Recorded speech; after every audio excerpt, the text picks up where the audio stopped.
The words hit me like a slap across the face right there in my own living room, honey. You're nothing but a useless old hag, Mom. Everybody knows it. My own son, Michael, said those words to me in front of his wife, Sarah. There are 3 kids, my daughter, Lisa, and her husband, Tom. Y'all, I felt all the air leave my lungs at once. I mean, I had to grip the arm of my recliner just to stay steady. 68 years old, and this is how my firstborn talks to his mama. I'm Dorothy, by the way, and I've been living here in Nashville, Tennessee my whole life. Raised 2 kids as a single mother after their daddy died in a construction accident when Michael was 12 and Lisa was 9. Worked double shifts at Vanderbilt Hospital for 35 years as a nurse. Came home bone-tired every single night, but always made sure those children had everything they needed. Clean clothes, hot meals, help with homework, and more love than they knew what to do with. But standing there in my living room last Sunday, watching Michael's face twist up with pure disgust while he called me useless, I realized something had gone terribly wrong somewhere along the way. The silence stretched between us like a canyon, and I could feel my shoulders just drop like I was carrying the world. My daughter Lisa looked down at her hands, too embarrassed to meet my eyes, while Sarah, Michael's wife, had this satisfied smirk playing at the corners of her mouth like she'd been waiting years to see this moment. You know what started this whole ugly scene? I'd asked Michael if he could help me move some boxes up to the attic. Just some old Christmas decorations and photo albums that were getting in the way down in the basement. Nothing heavy, nothing urgent, just a favor from a son to his mama. But Michael exploded like I'd asked him to build me a mansion with his bare hands. Jesus Christ, Mom, I work 60 hours a week. Can't you see I'm trying to relax? This is exactly what I mean. You're always asking for something, always needing something, always being such a burden on everyone. Honey, I let out the longest breath you ever heard and tried to explain that I wasn't trying to be a burden, that I just thought maybe while he was here visiting, we could knock it out together. But that's when Sarah chimed in with her poison tongue. Dorothy, you have to understand that Michael has his own family to think about now. We can't always be running over here to fix your problems. The way she said your problems made it sound like I was some kind of charity case instead of the woman who'd helped them with their down payment, babysat their kids every weekend for 5 years, and loaned them money more time than I could count. But it was what happened next that really broke my heart into a million pieces. My grandson Tyler, Michael's oldest boy who just turned 16, looked at me and shook his head like I was pathetic. Grandma, why can't you just hire somebody? You're always making drama about everything. This child I'd rocked to sleep as a baby, taught to ride a bike, helped with his homework for years, talking to me like I was some stranger off the street. That's when Michael really let it have it. She can't hire anybody because she spends all her money on stupid stuff and then expects us to bail her out. Look around this house, Mom. It's falling apart because you won't spend a dime on maintenance, but God forbid we don't come running every time you need something moved or fixed or clean. You're 68 years old. Act like it. Stop being such a useless old hag and handle your own life. Y'all, I felt those tears starting to sting, but I was not about to give them the satisfaction of seeing me cry. Instead, I stood up as straight as I could and said in the calmest voice I could manage, I think it's time for everyone to go home. But Michael wasn't done. Oh no, he was just getting warmed up. See, this is exactly what I'm talking about. Instead of listening to some honest advice, you're gonna pout like a child and kick us out. This is why nobody wants to be around you anymore, Mom. You're exhausting. Lisa finally found her voice and mumbled something about how maybe we should all calm down, but the damage was done. As they gathered their things and headed for the door, I heard Sarah whisper to Lisa, maybe now she'll get the hint that she can't keep depending on everyone else to take care of her. The front door slammed and suddenly my house felt bigger and emptier than it ever had before. I walked over to my kitchen window and watched their cars pull out of my driveway, sweetie, and I couldn't help but let out this bitter little laugh. Because what none of them knew, what they never bothered to ask about or pay attention to, was that their useless old hag had been very busy these past few months. Very busy indeed. Before I tell you what I'd been up to, And honey, this part is going to absolutely shock you. If you're loving this story, smash that subscribe button and hit the bell. You know I get so excited when I see y'all in the comments. Speaking of which, what state are you calling home right now? Drop it down below. And sweetie, tell me, have you ever had family treat you like you didn't matter? Because your stories help me know I'm not alone in this crazy world. Now, let me tell you what I discovered next, because what they did was about to backfire in the most beautiful way. You see, about 6 months ago, I started noticing some strange things happening with my finances. Little things at first. My checking account balance seemed lower than it should be. There were charges on my credit card I didn't remember making, and my Social Security deposits weren't lasting as long as they used to. Now, I've been managing my own money since I was 18 years old, and I know every penny that comes in and goes out. So when things stopped adding up, I knew something was wrong. At first, I thought maybe I was starting to lose my mind a little bit. You know how people talk about older folks getting confused about money and bills? I even made an appointment with my doctor to check if I was having some kind of early dementia symptoms. But Dr. Peterson ran every test in the book and told me my mind was sharp as a tack. That's when I knew someone was messing with my finances on purpose. I decided to do a little detective work of my own. Started keeping copies of everything. Bank statements, credit card bills, receipts, you name it. And honey, what I found made my blood run cold. There were ATM withdrawals from machines I'd never been to, credit card charges at restaurants I'd never eaten at, and even online purchases for things I wouldn't know how to buy if my life depended on it.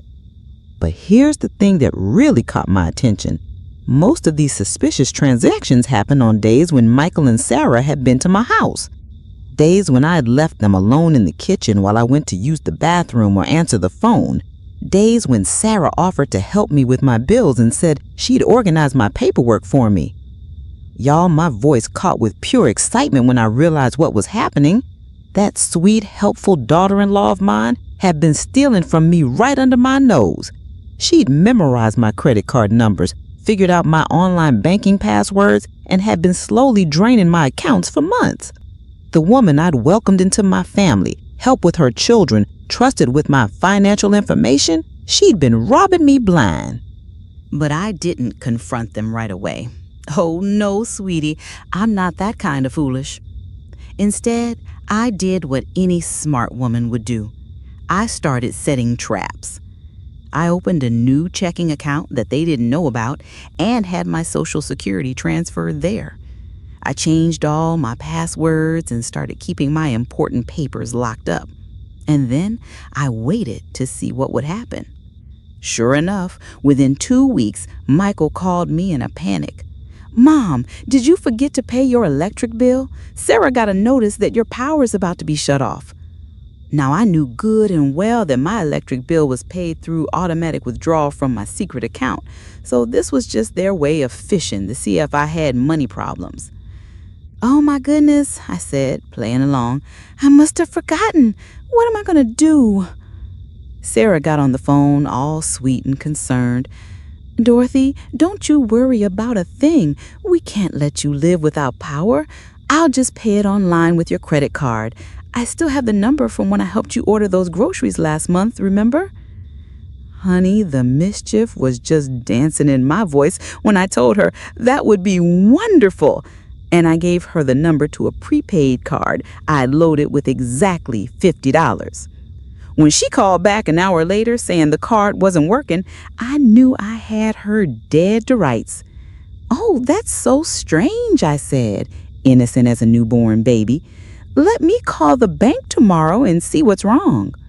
But what I actually did was drive straight to the police station and file a report for credit card fraud and identity theft. Detective Morrison took my statement and all my evidence, and y'all, his eyes got bigger and bigger as he looked through everything I documented. "Mrs. Henderson," he said, shaking his head, "this is one of the most thorough fraud cases I've ever seen. You've got more evidence here than most of our trained investigators collect." He told me they'd start an official investigation, but these things take time, and I should be careful not to let the suspects know what I was up to. That's when I decided to take matters into my own hands in a different way. I called my lawyer, Mr. Williams, who'd handled my husband's estate years ago and helped me with some property issues over the years. I need to make some changes to my will, I told him, and honey, you could hear the determination just vibrating in my voice. Some big changes. Now let me back up and tell you what my original will looked like, because this is important for understanding why what happened next was so perfectly devastating. I'd always planned to leave everything split evenly between Michael and Lisa. My house, which was worth about $340,000, my savings accounts, my life insurance policy, my retirement accounts, everything 50-50 between my two children. It seemed fair and simple, and I'd always assumed that they'd both take care of their kids with their inheritance. But sitting in Mr. Williams' office that Tuesday afternoon, I explained everything that had been happening. The theft, the disrespect, the way they treated me like a burden instead of their mother who'd sacrificed everything for them.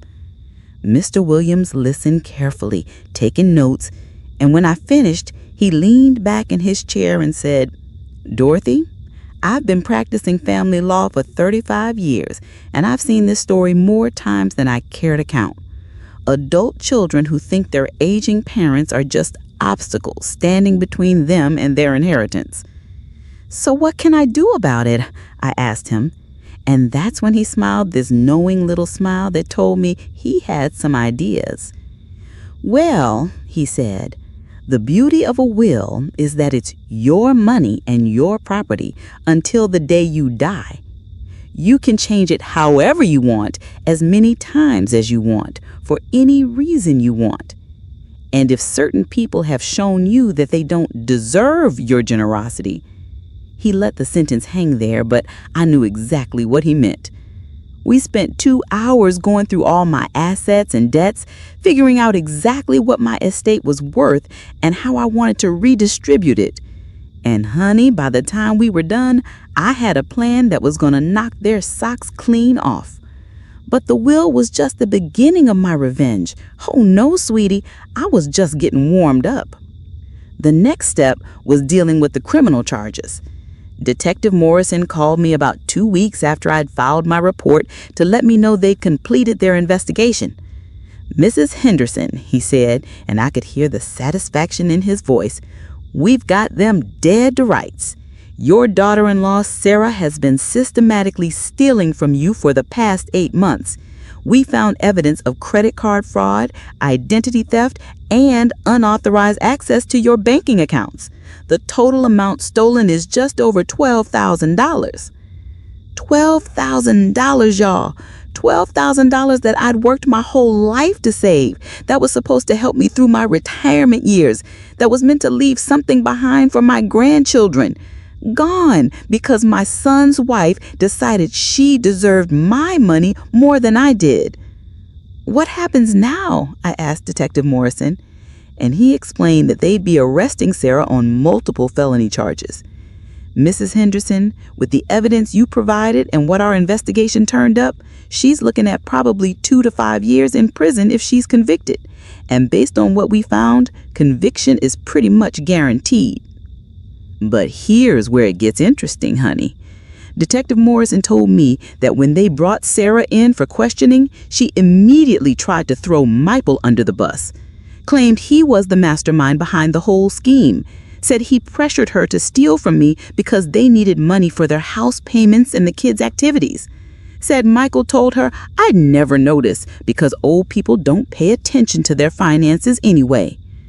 Whether that was true or not, I'll never know for sure, but it didn't matter to me at that point because Michael had made his feelings about his useless old hag mother perfectly clear.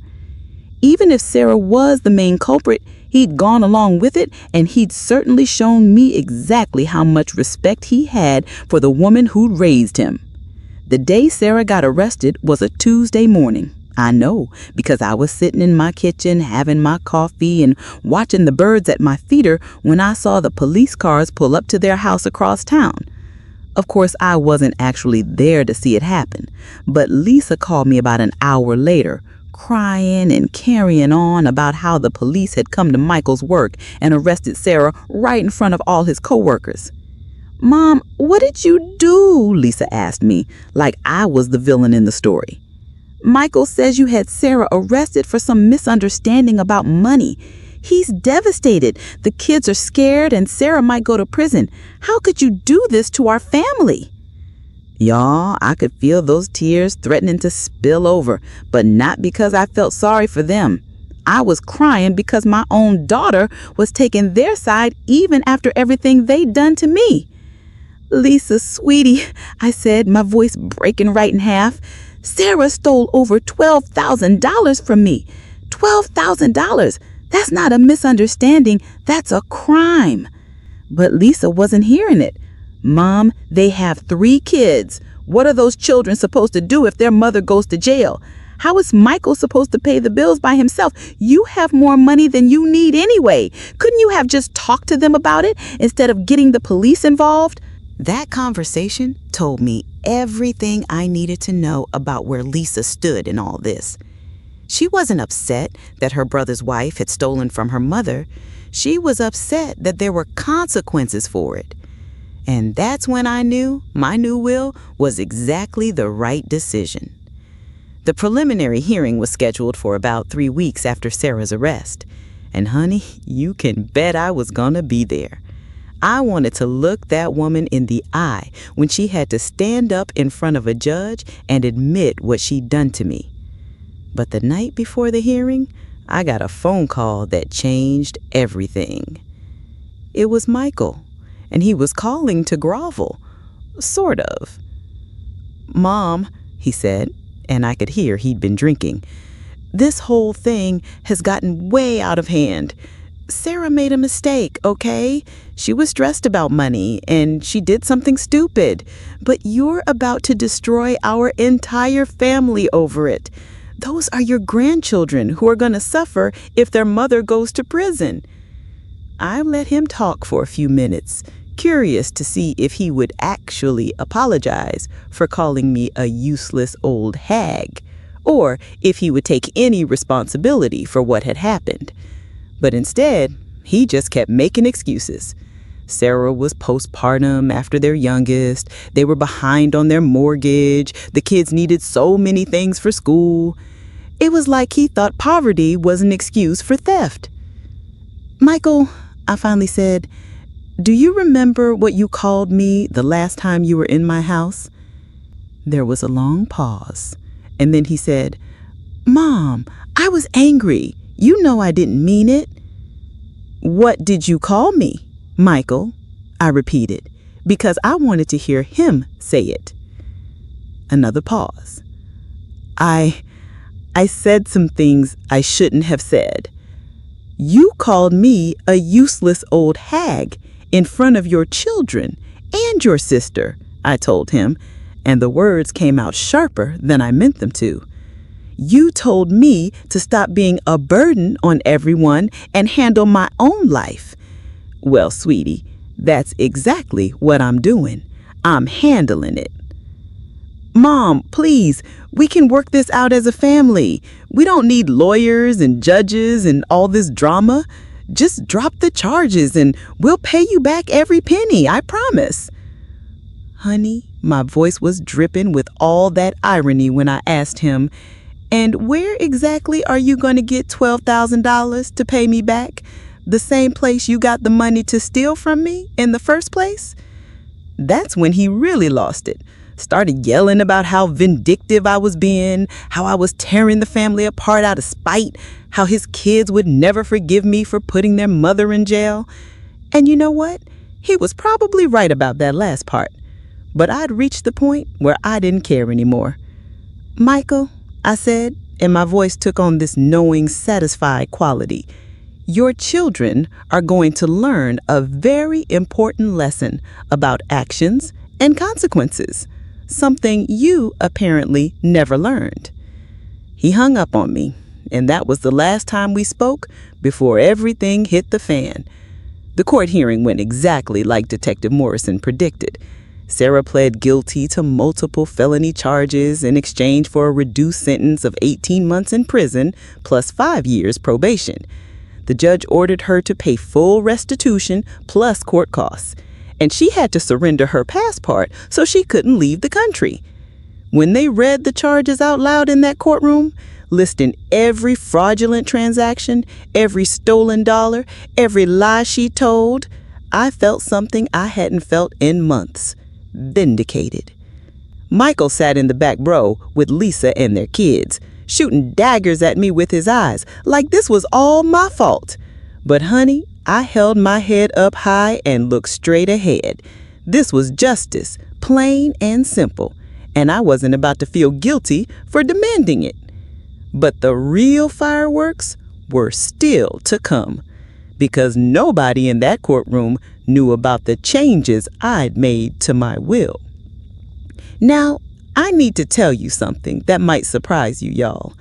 Even after everything Michael and Sarah had done, even after the stealing and the name-calling and the complete disrespect, part of me still hoped maybe this whole experience would wake him up.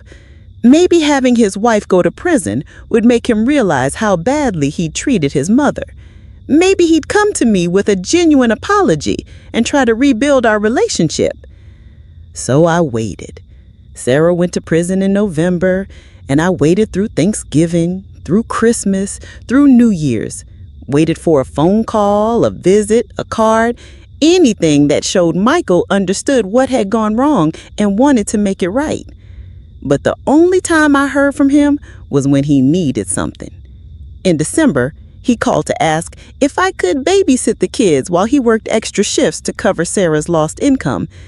I know things have been complicated between us, Mom, but I'm really struggling here. The kids miss their grandmother, and I could use the help. Y'all could hear the joy bubbling up in my voice when I told him I'd be happy to watch my grandchildren anytime. Not because I was eager to help Michael. Lord knows he didn't deserve it. But because those babies hadn't done anything wrong, and they didn't need to suffer because their parents made bad choices. So I started watching Tyler, Madison, and little Emma after school and on weekends when Michael had to work. And honey, those visits broke my heart over and over again. The kids were confused about why their mama wasn't coming home, scared about money and caught in the middle of this whole ugly situation.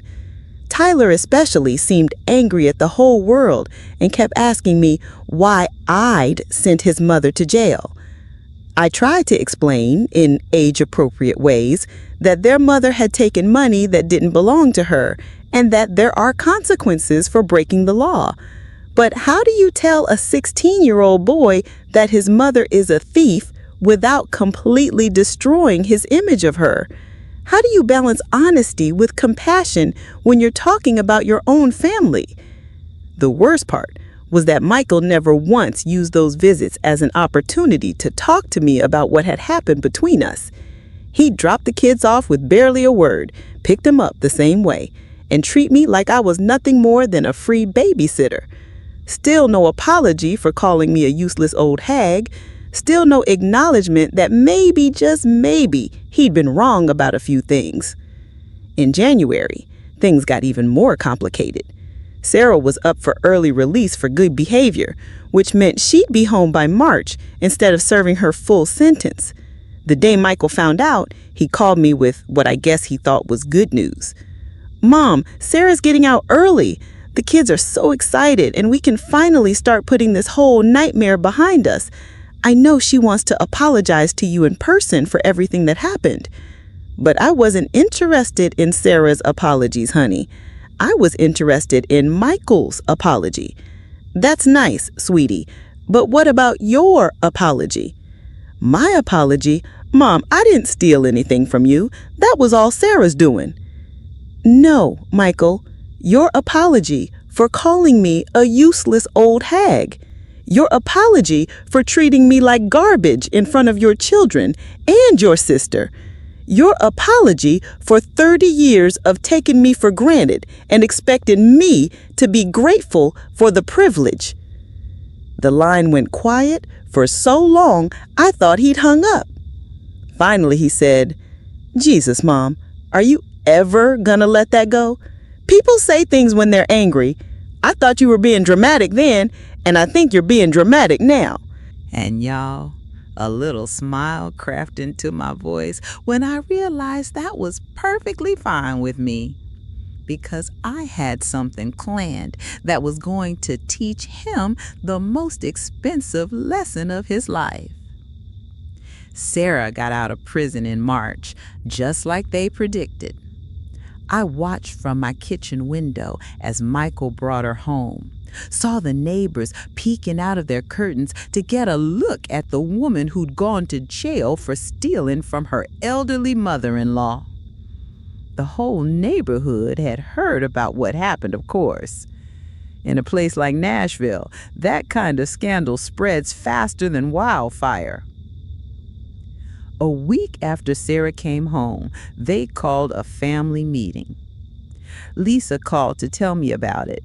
Said Michael wanted everyone to get together at his house so Sarah could apologize and we could all move forward as a family. The audacity of that man, thinking he could schedule my forgiveness like a doctor's appointment.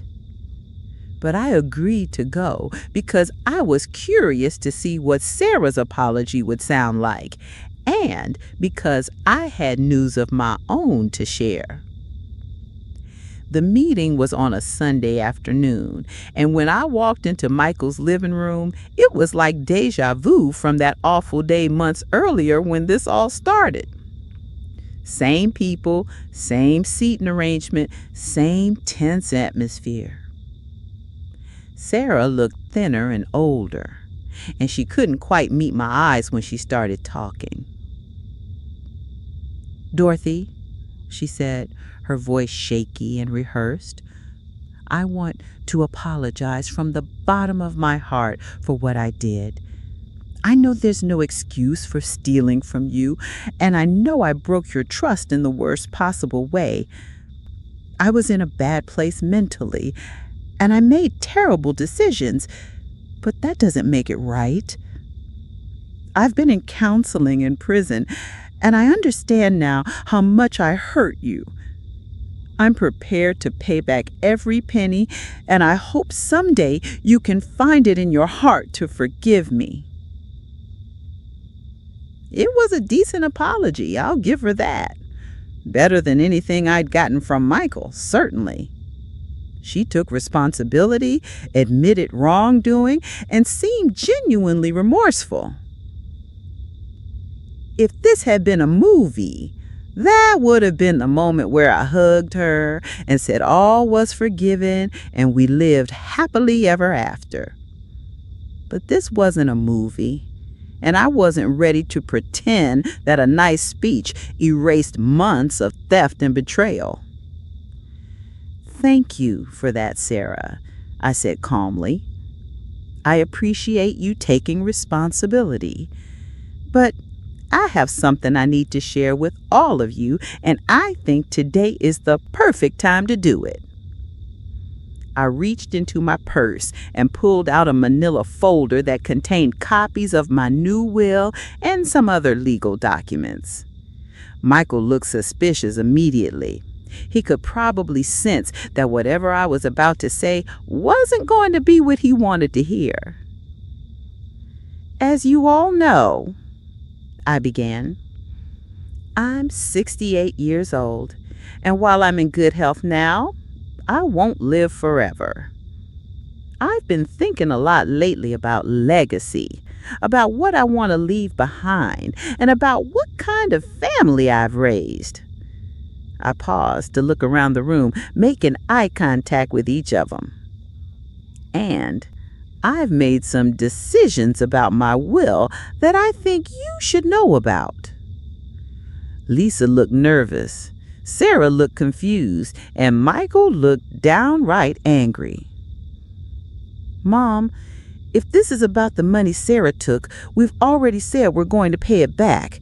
You don't need to threaten us with your will." "Oh, sweetie," I said, and you could hear the mischief dancing in my tone. This isn't a threat. It's an announcement. I opened the folder and pulled out the first document. This is my new will, executed last month and properly witnessed by Mr. Williams and his staff. Let me read you the relevant portions. The room got so quiet you could have heard a pin drop. Even the kids stopped fidgeting and stared at me. I, Dorothy Mae Henderson, being of sound mind and body, do hereby revoke all previous wills and codicils and declare this to be my last will and testament. I looked up to make sure everyone was paying attention. They were. To my son Michael Henderson and his wife Sarah Henderson, who have shown me through their words and actions that they view me as nothing more than a burden and a source of money, I leave the sum of $1 each, plus this message. You call me a useless old hag, and perhaps you were right, but this useless old hag was smart enough to change her will.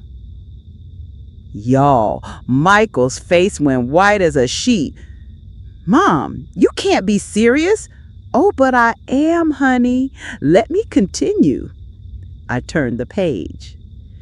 To my daughter, Lisa Henderson, who chose to enable and defend theft rather than stand up for her mother, I leave the sum of $1 plus this message. Family loyalty should flow both ways. Lisa started crying, actual tears streaming down her face. Mom, please, you can't do this to us. We're your children. Yes, you are. And I've spent 30 plus years proving that to you in every way I knew how. But apparently, that wasn't enough. I turned to the next section. The remainder of my estate, including my house, my savings, my life insurance, and all other assets, I leave in equal parts to the following organizations: the Nashville Humane Society, the Tennessee Children's Home, and the Alzheimer's Association of Tennessee. The silence that followed was deafening. You could see the math happening in Michael's head. He was realizing that instead of inheriting about $200,000, he was going to get $1 and the satisfaction of knowing he'd driven away the mother who had sacrificed everything for him. But I wasn't done yet. There's one more thing, I said, pulling out another document. This is a restraining order against Sarah Henderson, filed yesterday and approved by Judge Martinez. Sarah, you are hereby prohibited from coming within 500 feet of my home, my property, or my person. If you violate this order, you'll go back to prison. Sarah looked like she'd been slapped. But Dorothy, I apologize. I said I was sorry. You are sorry, sweetie. Sorry you got caught. But you see, I don't trust apologies anymore. I trust actions. And your actions taught me that I need to protect myself from people who think my money belongs to them. Michael exploded then, just like I knew he would. Started yelling how vindictive and cruel I was being, how he was destroying the family out of spite, how his kids would suffer because of my selfishness. The same old Michael, blaming everyone else for the consequences of his choices. But this time, I didn't sit there and take it. This time, I stood up, gathered my papers, and headed for the door. I'm going home now, I said over his shouting. Lisa, if you want to have a relationship with me that doesn't involve enabling thieves and tolerating disrespect, you know where to find me. Michael, when you're ready to have a conversation that starts with a genuine apology for how you've treated me, I'll consider listening. Until then, enjoy your $1 inheritance. I walked out of that house with my head high, and honey, I felt lighter than I had in years. Was it harsh? Maybe. Was it fair? Absolutely. The drive home gave me time to think about everything that had led to that moment. 35 years of working my fingers to the bone to give my children everything I never had. 35 years of putting their needs before my own, their happiness before mine, their future before my present. And for what? So my son could call me a useless old hag and his wife could steal my retirement money? But you know what the beautiful irony was? In trying to take advantage of what they saw as a weak old woman, they'd actually created something much more dangerous, a strong old woman who was completely... I got home and made myself a cup of tea, sat in my favorite chair, and called Mr. Williams to make sure all the legal documents were properly filed. "Dorothy," he said, chuckling, "I've been practicing law for 40 years, and that's the most satisfying will reading I've ever witnessed. How do you feel?" "Free," I told him. "For the first time in decades, I feel completely free." Of course, that wasn't the end of the drama. Over the next few weeks, I got dozens of phone calls, text messages, and emails from various family members trying to talk me out of my decision. Lisa called crying almost every day, begging me to reconsider, promising that Michael really was sorry and just needed time to process everything. Michael himself tried a few different approaches. First, he sent the kids over to guilt trip me, had Tyler ask me why I didn't love them anymore, had little Emma draw me pictures with messages about how sad Daddy was. When that didn't work, he tried anger, leaving voicemails calling me every name in the book and threatening to contest the will.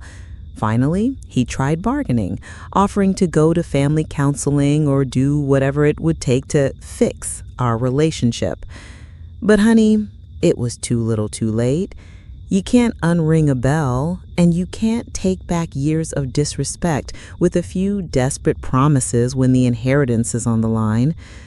The only person who seemed to understand my position was my neighbor, Mrs. Patterson, who'd watched this whole drama unfold from across the street. She came over one evening with a casserole and some wisdom. "Dorothy," she said, settling into my kitchen chair, "I've been married 53 years and raised 4 children of my own. I've seen a lot of family drama in my time.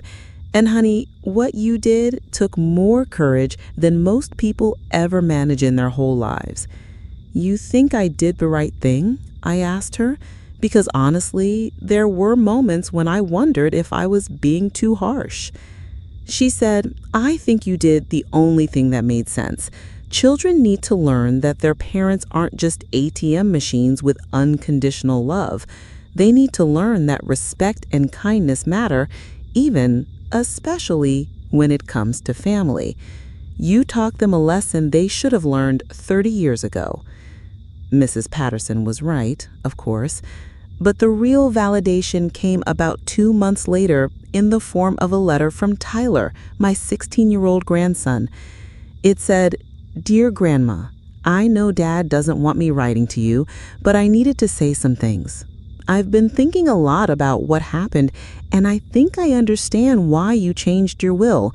Mom did steal from you, and Dad has been really mean to you for a long time.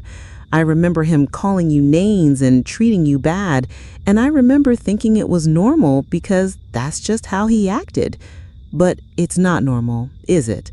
When I think about how I would feel if someone talked to me the way Dad talks to you, it makes me sick. I'm sorry I was rude to you that day when this all started. I'm sorry I didn't stick up for you.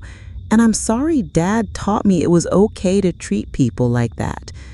I don't know if you'll ever forgive us, but I wanted you to know that at least one person in this family realizes we were wrong."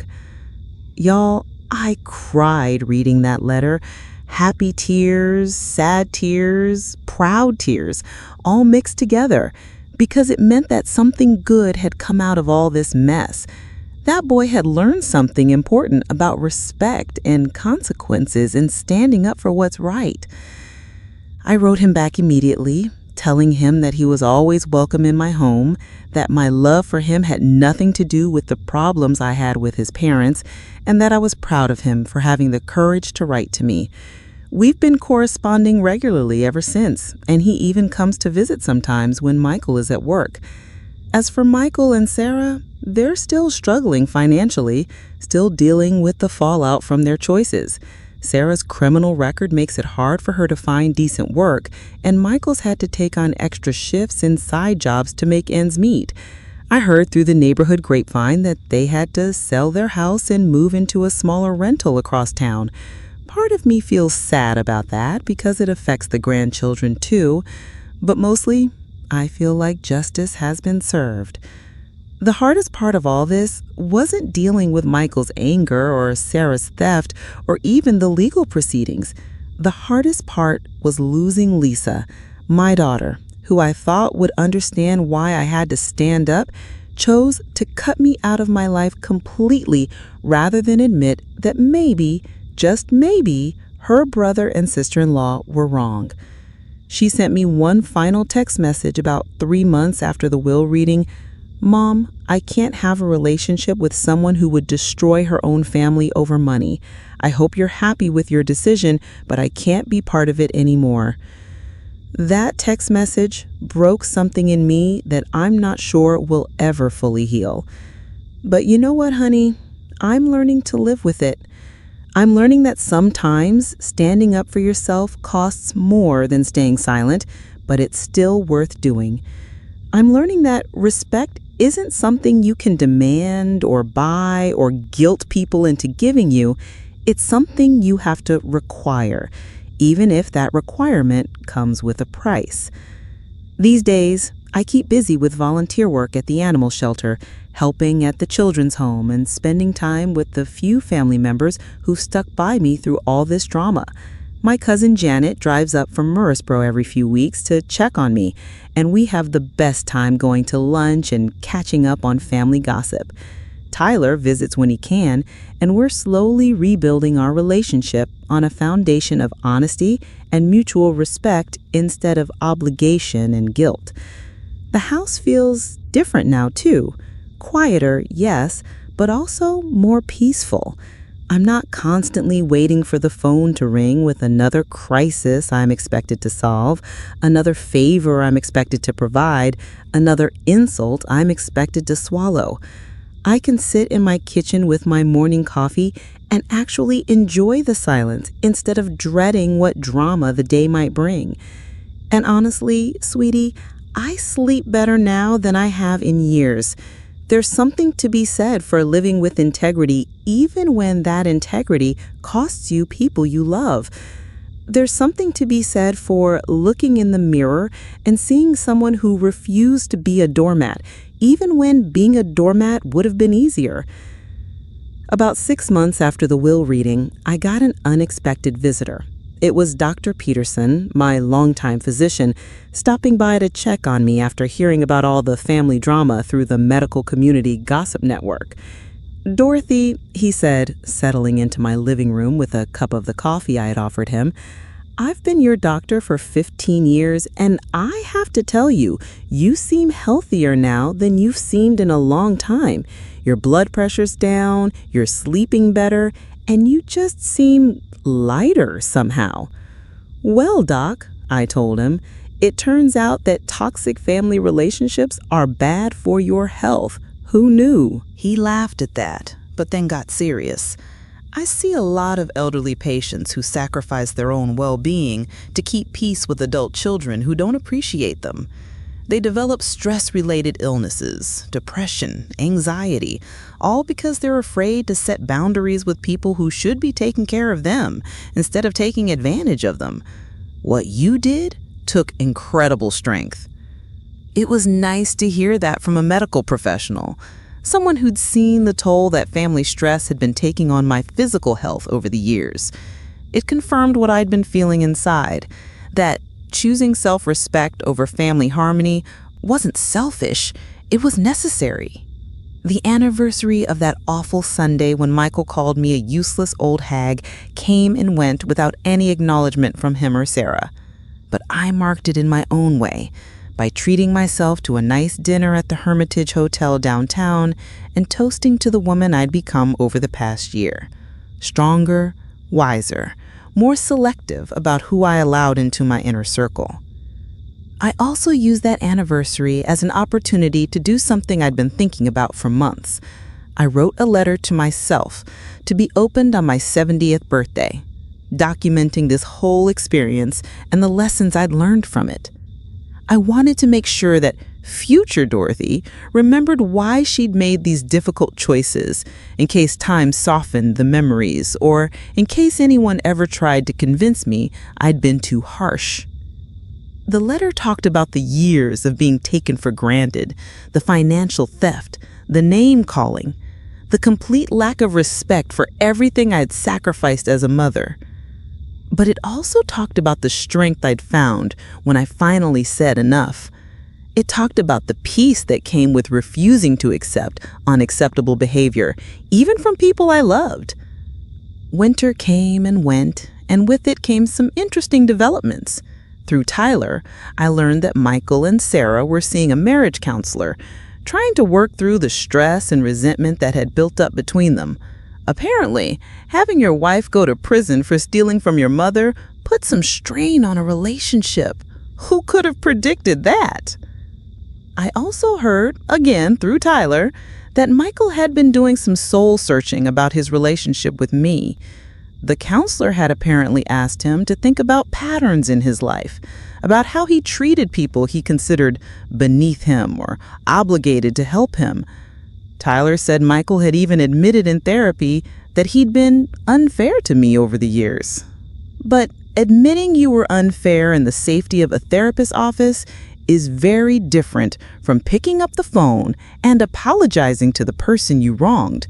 And as the months passed without any direct contact from Michael, I realized that he was probably hoping I'd make the first move toward reconciliation, that I'd get lonely or guilty and reach out to him, making it easy for him to accept my overture without having to take full responsibility for his behavior.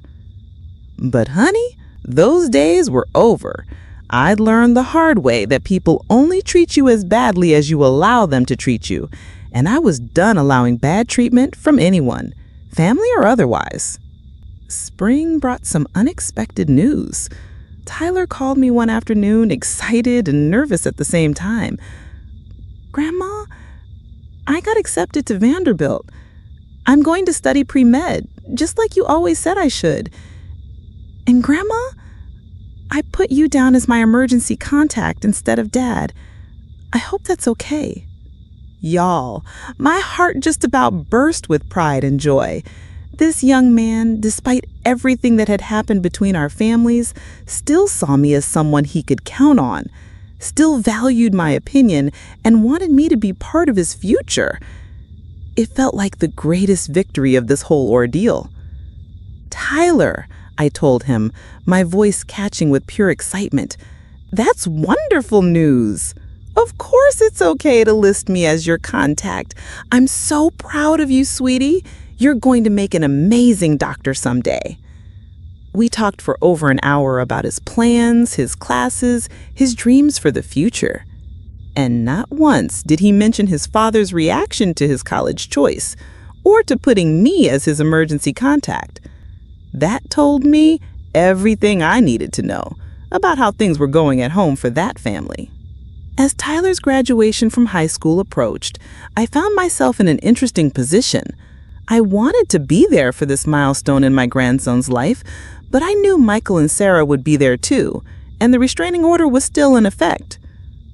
Tyler solved the problem by asking if I'd take him out for a celebration dinner after the ceremony, just the two of us.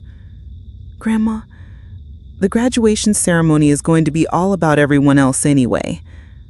I want to celebrate with the person who always believed in me, who always pushed me to do better, who always treated me like I mattered. That's you.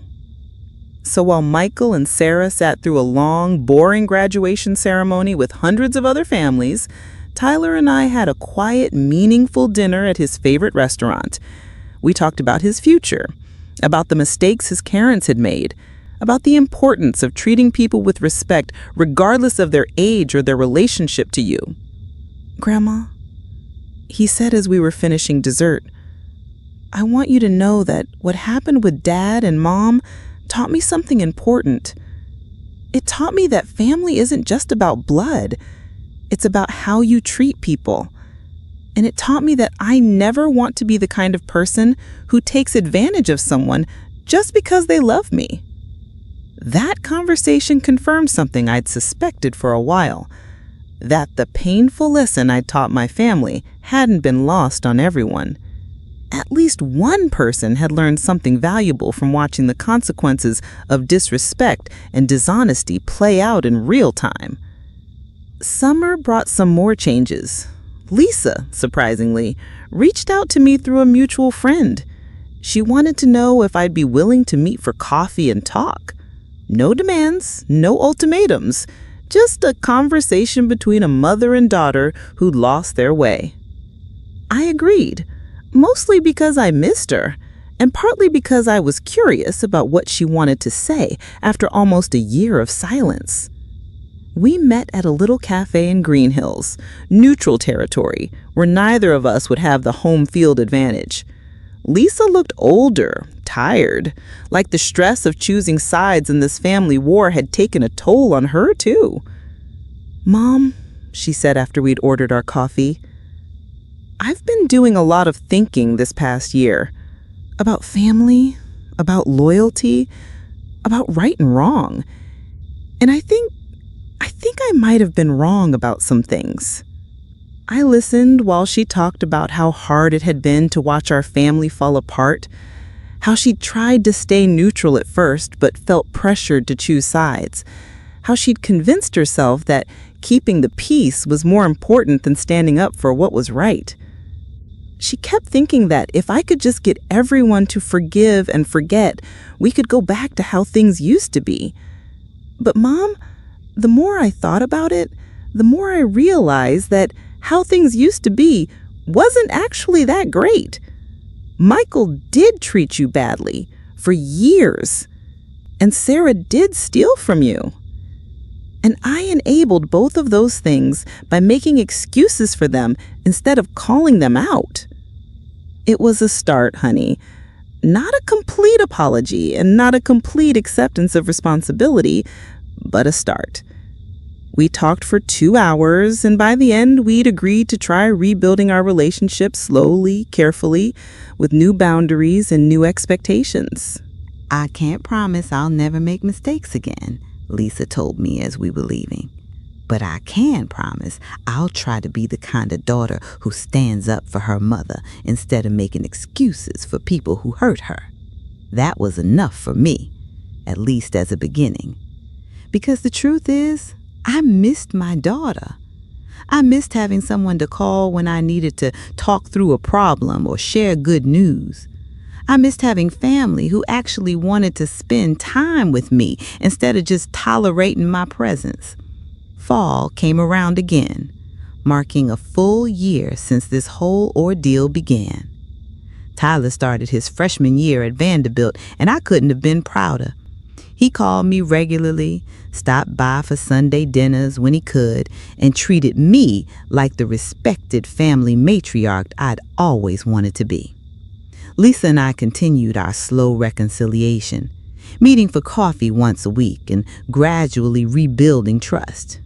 She never pressured me to reconcile with Michael, never suggested I change my will back, never made excuses for behavior she'd come to recognize as unacceptable.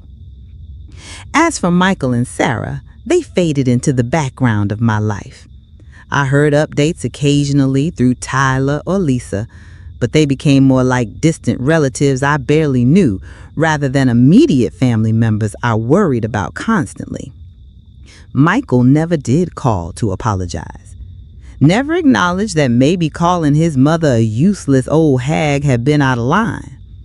Sarah completed her probation without incident and found a job at a call center, working evenings and weekends to help make ends meet.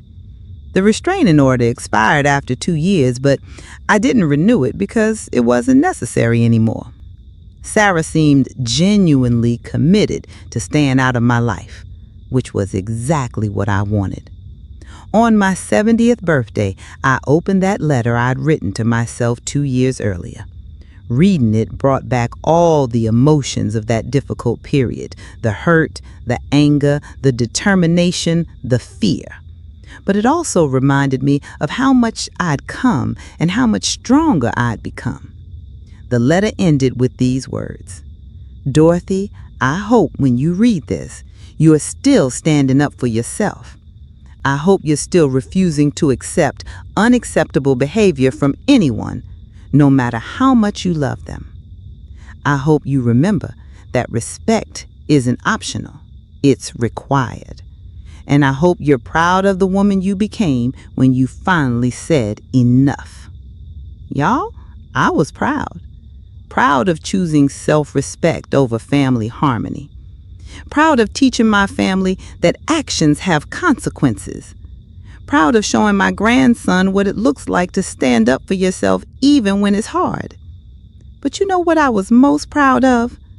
I was proud that when push came to shove, when I had to choose between being a doormat and being alone, I chose being alone. Because it turned out I wasn't really alone at all. I was surrounded by people who genuinely cared about me, respected me, and wanted to be in my life for the right reasons. The money from Sarah's restitution payments eventually added up to most of what she'd stolen from me. I donated every penny of it to the same 3 charities mentioned in my will: the Humane Society, the Children's Home, and the Alzheimer's Association. It seemed fitting that money stolen out of greed should be transformed into something that helped others. I never changed my will back. Why would I? Michael never apologized, never acknowledged his wrongdoing, never showed any sign that he understood why I made the changes in the first place. The charities I'd chosen would make much better use of my life's work than children who saw me as nothing more than a wallet with a pulse. Sometimes people ask me if I regret my decision, if I wish I'd handled things differently. The answer is always no. Could I have been less dramatic about it? Maybe. Could I have given them more chances to make things right? Probably. But would any of that have actually changed their fundamental lack of respect for me? I doubt it. What I did sent a clear message that resonated far beyond my own family. Other elderly friends started telling me stories about their own ungrateful adult children, and several of them made changes to their own wills after hearing about mine. Mrs. Patterson across the street started standing up to her son when he demanded money. My neighbor 2 houses down stopped babysitting for free every weekend when her daughter started treating her like hired help. It's funny how one person's refusal to be a doormat gives other people permission to stop being doormats too. These days, at 72 years old, I live exactly the life I want to live. I volunteer where I want to volunteer, travel when I want to travel, and spend my time with people who genuinely enjoy my company. I have Tyler and Lisa back in my life. I have good friends who respect me. And I have the satisfaction of knowing I stood up for myself when it mattered most. Do I miss Michael? Of course I do. He's still my son, and there's still a part of me that hopes someday he'll grow up enough to understand what went wrong between us.